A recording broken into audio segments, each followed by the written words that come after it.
진짜 자유는 조건 없는 마음에서 출발합니다. 좋아요와 구독은 당신 마음의 속박을 풀어내는 시작입니다. 이제 시작합니다. 첫 번째, 우리는 늘 자유를 갈망합니다. 더 이상 일에 얽매이고 싶지 않다.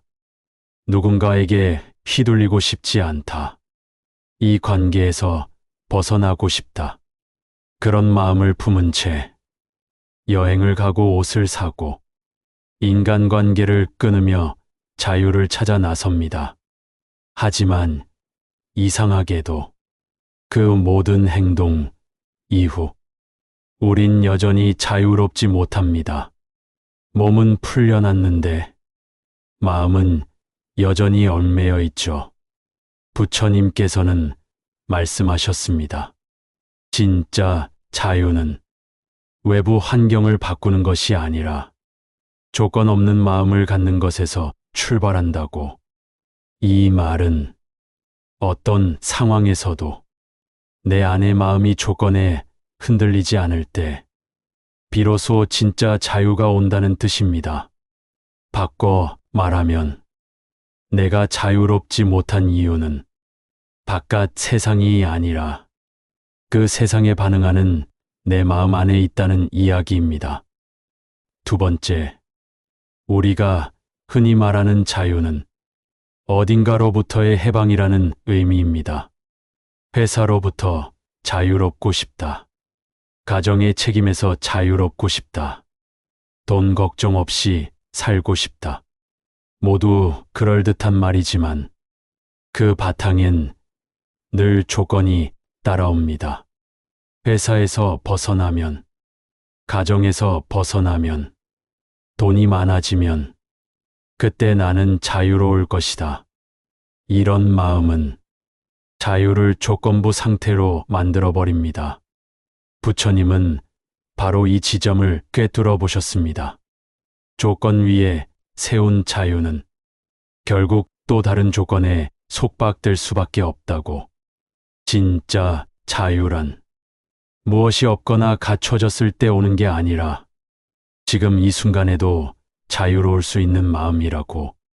그 마음은 가지려는 마음이 아니라 흔들리지 않는 마음, 받으려는 마음이 아니라 있는 그대로 받아들이는 마음에서 생겨납니다.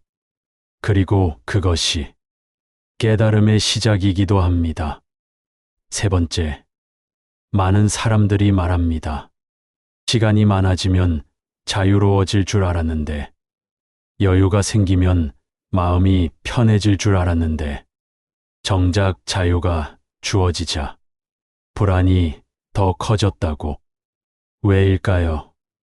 그건 우리 안에 자유 쾌락 또는 통제권이라는 왜곡된 믿음이 자리 잡고 있기 때문입니다. 진짜 자유는 쾌락을 마음껏 누리는 상태가 아닙니다. 통제를 완벽히 할 수 있는 권한도 아닙니다. 자유는 그 어떤 상황 속에서도 나의 중심이 흐트러지지 않는 상태, 그 어떤 말에도 상처받지 않는 평온함, 그 어떤 결과 앞에서도 흔들리지 않는 태도입니다. 부처님께서는 고요히 앉아있는 그 자체가 수행이고 자유라고 하셨습니다. 왜냐하면 마음이 조용해진 그 순간부터 우린 더 이상 욕망에 끌려가지 않기 때문입니다. 네 번째, 조건 없는 마음이란 어떤 상황이 와도 그 상황 자체를 온전히 받아들이는 힘입니다.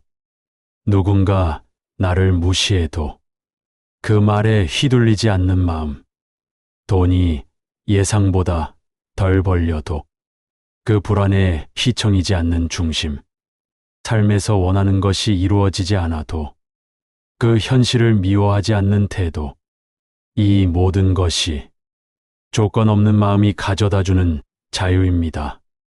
여기서 중요한 건 이런 마음이 타고나는 게 아니라 연습과 관찰을 통해 만들어진다는 겁니다. 부처님은 고통을 없애는 것이 아니라 고통과 함께 있을 수 있는 방법을 알려주셨습니다. 그것이 곧 자유에 이르는 길입니다. 고통은 바깥이 아니라 내가 만들어낸 허상이고 그 허상을 내려놓는 순간 마음은 바깥 상황과 관계없이 조용히 풀리기 시작합니다. 다섯 번째, 우리는 흔히 조건을 만족시켜야만 마음이 편해질 거라고 믿습니다. 사람들이 날 좋아해야 하고, 일은 잘 풀려야 하며, 돈도 어느 정도는 있어야 한다고 생각하죠. 하지만 그런 조건은 끝이 없습니다. 하나가 충족되면 또 다른 하나가 생기고, 그게 채워져도 또 새로운 갈증이 시작됩니다. 그 갈증이 계속되는 이유는 외부를 바꾸려는 욕망은 있지만 내면을 들여다보는 연습은 없기 때문입니다. 부처님께서는 욕망이 더 큰 고통을 낳는다고 하셨습니다. 무언가를 채우려 할수록 오히려 공허해지는 게 인간의 마음이라고. 그래서 자유는 채우는 데서 오는 게 아니라 비우는 데서 온다고 말씀하셨습니다. 내가 쥐고 있는 기대, 내가 붙잡고 있는 불안, 그 모든 것을 조용히 내려놓는 순간, 그제서야 진짜 편안함이 찾아옵니다. 그 편안함이 바로 자유의 진짜 모습입니다.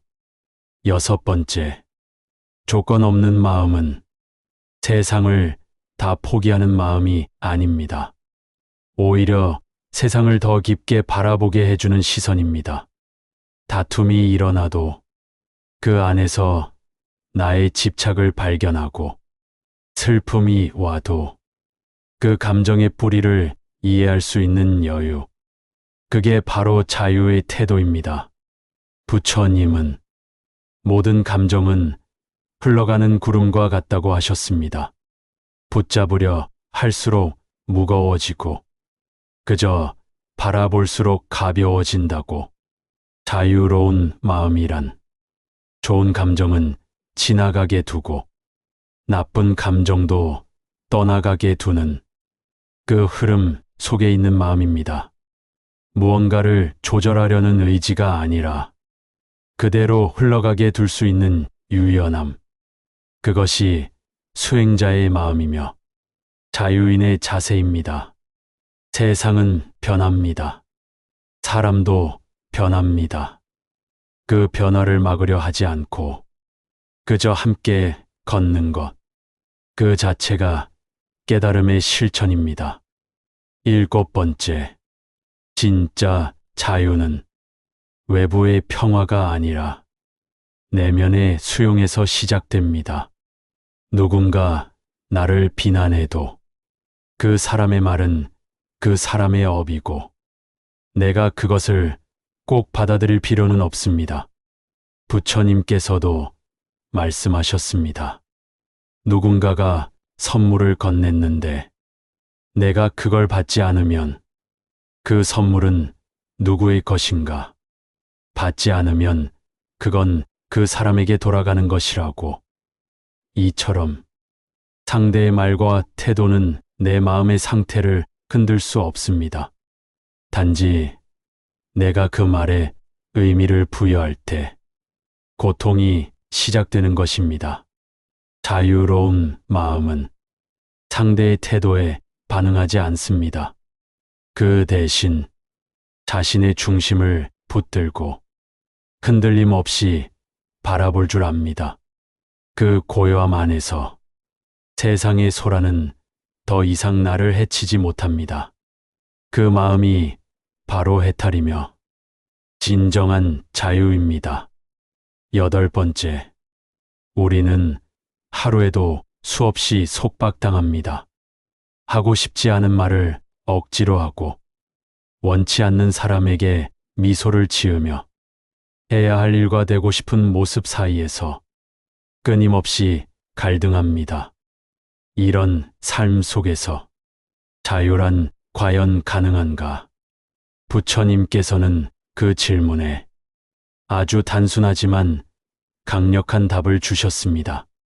당신이 지금 이 순간 마음을 바라볼 수 있다면 그게 바로 자유의 시작이라고. 생각은 끊을 수 없지만 그 생각을 알아차릴 수는 있습니다. 감정은 막을 수 없지만 그 감정이 어디서 오는지를 지켜볼 수는 있습니다. 그것이 바로 수행이고 수행은 바로 자유입니다.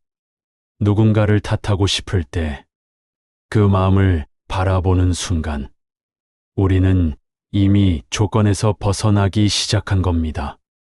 9번째, 많은 이들이 묻습니다.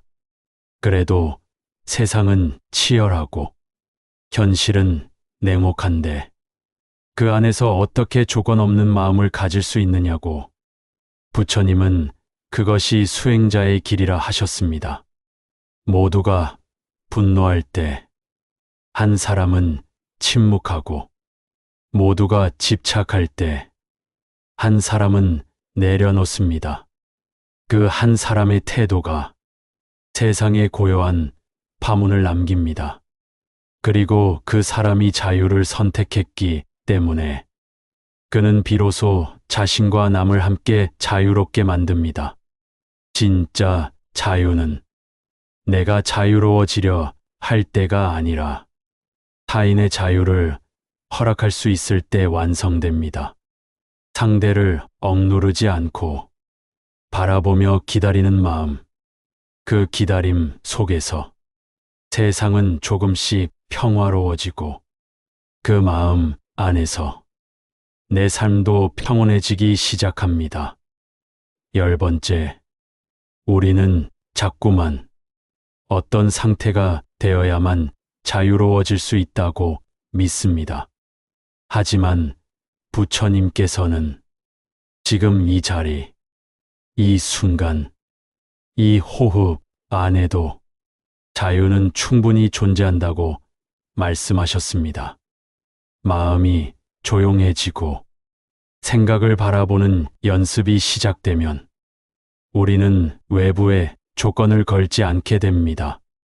그때 비로소 무언가 없어도 괜찮고 누가 나를 몰라줘도 흔들리지 않으며 계획대로 되지 않아도 그저 그 과정을 지켜보는 태도를 갖게 됩니다. 그게 바로 조건 없는 마음이 주는 진짜 자유입니다. 부처님 말씀은 결국 우리 각자에게 이렇게 속삭입니다. 너는 이미 자유로울 수 있는 존재다. 다만 그 자유를 조건으로 막고 있을 뿐이다.